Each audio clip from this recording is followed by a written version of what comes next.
everybody. All right, I've got a new story today. And before I start, I want to dedicate this book, this read aloud, to Jesse Cotton because he's heard all my other books before and I thought I'd find something that he probably hasn't heard before. So Jesse, this one's for you. All right, so my learning goal today is I can infer a character's feelings in a text. Now, infer, that's kind of a different word. Infer means that we can guess or figure out, kind of like that determine, but really inferring is we have to use clues from what we read to figure out how the character's feeling. So it's not going to say the character's happy or sad. We have to decide by the other words the author uses and even use the pictures to help us, the illustrations, to help us figure out and infer a character's feelings. Now, I didn't put I put one character, but there's two main characters in this story, so we're going to be inferring both characters as we read, okay? All right, now this book is called The Dog Who Had Kittens, and I've had this book for a long time. I used to have a basset hound as a pet, my husband and I, and Cicely when she was little, and so when I saw this book, I just had to have it back then. So here we go, The Dog Who Had Kittens. Now right away you might be thinking, dogs don't have kittens? How is that possible? And we're gonna find out. The Dog Who Had Kittens. The dog who had kittens. There's kittens and there's a dog. Baxter the Basset Hound, oh look at him. Baxter the Basset Hound was in his backyard enjoying the smells of spring. Suddenly he heard a fuss.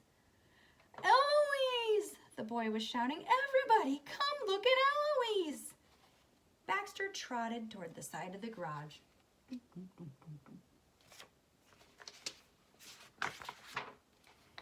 He got there just as the boy's parents did. He had to push his head between all the legs to see what was going on. There, lying on her side in a box, was Eloise. When she saw Baxter, she bristled her fur and hissed.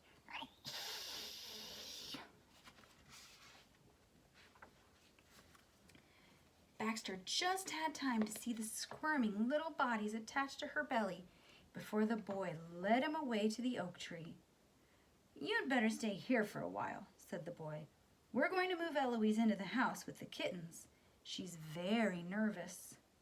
So Baxter was chained to the tree and abandoned. Abandoned means left alone. Kittens, he thought. Just what I need. More cats around the place. More attention for Eloise. Less attention for me. He lifted his head and howled. Ooh. That is what a basset hound sounds like when they howl. I know. Hours went by. No one even looked at him. It was almost dinner time when, to his surprise, Eloise herself came toward the back of the house, toward him from the house. Congratulations, he said as sincerely as he could. Eloise was licking a paw. Marvelous, aren't they? She purred. How many? Asked Baxter. 7. 3 of them look just like me. Gorgeous. Baxter slumped down in the grass. 7 kittens? This was worse than he'd imagined. That's nice, he said miserably. How long am I going to be an outcast then? It wasn't my idea to chain you up. All the same, I'd appreciate it if you'd stay away for a while. You are a dog, and the kittens and I are cats. I know you for a very good fellow, but I must warn you, don't come near my kittens. And she stalked off toward the house. Finally, the boy fed Baxter and scratched and hugged him. But the ball didn't come out, and Baxter wasn't invited for a walk. Worst of all, Baxter had to go to bed in the garage. It went on like this for 3 days. Can you infer how Baxter is feeling? The author hasn't said anything that specifically says how he's feeling, but he's getting pulled. It looks like he doesn't want to go get tied to the tree. He's slumping down in the grass, and the boy didn't even play catch with him. If you said he's feeling sad and left out, I think you're right. Lots of evidence in this text to show us that. Baxter was allowed in the house, but not in the laundry room. Oh, look, behind the door. That's where the kittens lay in a large box. He could hear them in their thin cries from time to time. You can imagine what that sounds like. Little tiny cries. One day, the family left the house, but didn't quite shut the laundry room door. Baxter nosed it open and pushed inside. He could hear the kittens crying. Eloise was nowhere in sight. Baxter hung his head over the side of the box and had a good look. Suddenly, he didn't feel a bit jealous. Wait, the author just told us how he was feeling jealous. You might have thought of that one. I didn't think of that one. He's jealous. He's not getting any attention. But now he doesn't feel that way. They're so tiny, he thought. Their eyes aren't open, and they can't even hold their little heads up or walk. The mewing babies seemed to be searching. Their cries were the most pitiful sounds Baxter had ever heard. Suddenly, Baxter was furious with Eloise. Where was she? What right did she have to leave her babies alone like this? When did they last eaten? Baxter began to pace around the room. The kittens' cries grew louder. Oh, why? Why doesn't anyone come? He thought desperately. Oh, he's so worried about the kittens. They're crying. Nobody's there to take care of them. Finally, he went back to the box. The kittens were in a ball in one corner. Delicately, Baxter stepped into the box. He lay down carefully, taking most of the extra space. The kittens sensed his warmth and began to pull themselves toward him, crying louder than ever. Blindly, they stumbled and tumbled over each other until they were between his front paws. Little muzzles scouted his fur. Little mouths sucked at his legs and neck. Little paws with needles massaged him. Baxter was afraid to move for fear of crushing one of them. He held still for a long time. At last, the kittens fell asleep. He sniffed and poked them gently with his big nose. Why did Baxter get into this box? Why did he get in with the kittens? We know he didn't want to hurt them because it says he got in very carefully. Do you think he got in because he was worried and he wanted to help take care of them? All at once, he felt happier than he'd ever felt before. I did it, he thought. I helped them. They feel safe now. This is wonderful. Suddenly, there was Eloise with eyes like embers. Embers are hot things in the fire, those red hot pieces of wood and coal, just those hot pieces. She's fire eyes. Ooh. She gave him a hard look, leaped into the box, and began at once to sniff and push the kittens. They began to waken and cry. Get out, Eloise said. How is Eloise feeling? Can you infer that? When the author says her eyes were like embers, those hot fire pieces. If you have hot red eyes, that usually means you're angry, doesn't it? She doesn't want Baxter in that box. She told him, stay away from my kittens. Baxter climbed carefully out of the box.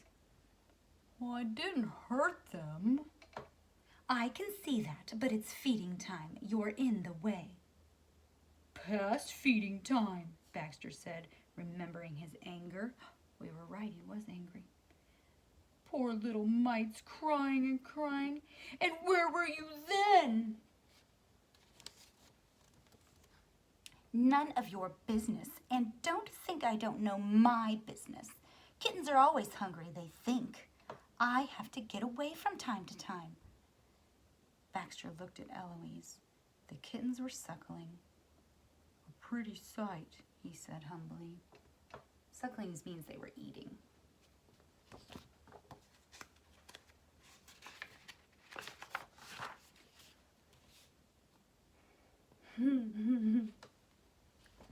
Once the family realized that Eloise trusted Baxter around the kittens, everyone relaxed.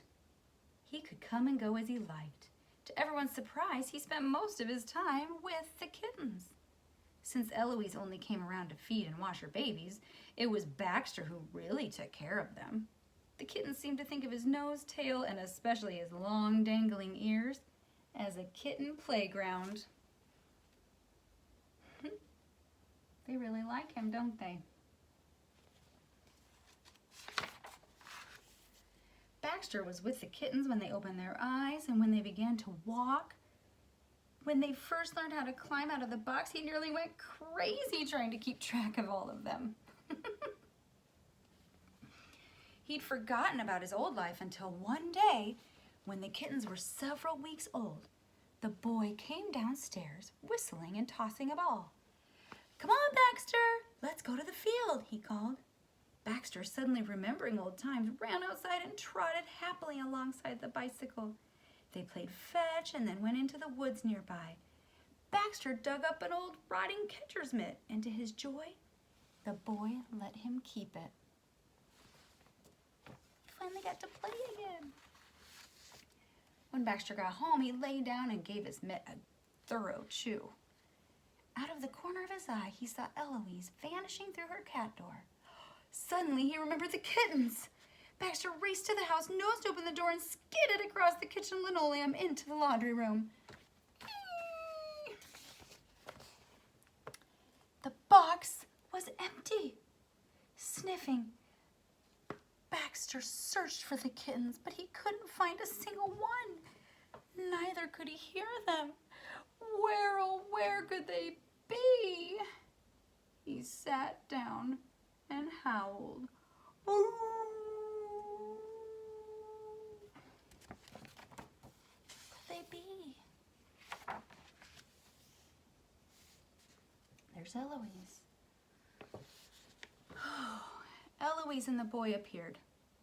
"They're gone, of course," Eloise said. "Gone? Where? Where could they have gone? I leave them for one day and they vanish," said Baxter. "They don't need us anymore," Eloise said. "They've got homes of their own now where they've gone to be cats like me.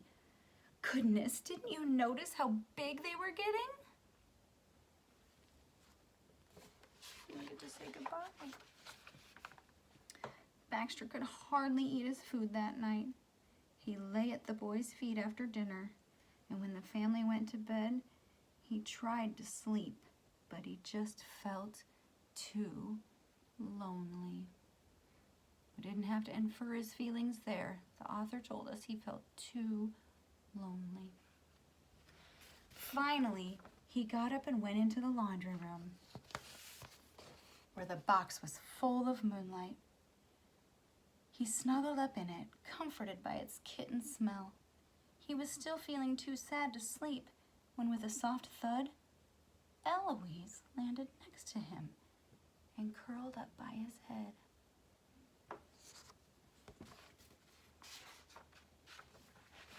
"It occurs to me I never did thank you for all your help," she said. "You're welcome. I enjoyed every minute of it," he sniffed. Eloise began absently to lick his ear. "Well," she said, "I have to admit, it is strange without them. It's good to know I might have more kittens someday. Anyway, I'm glad you're still here.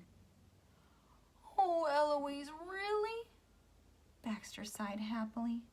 He fell asleep at last while Eloise licked and licked his ear, just as though it were a kitten. The end.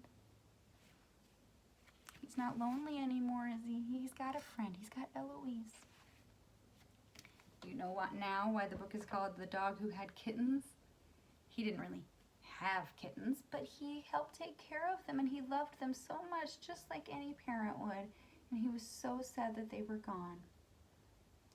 All right, well, I hope you enjoyed this story, and I'll be back again with another one soon.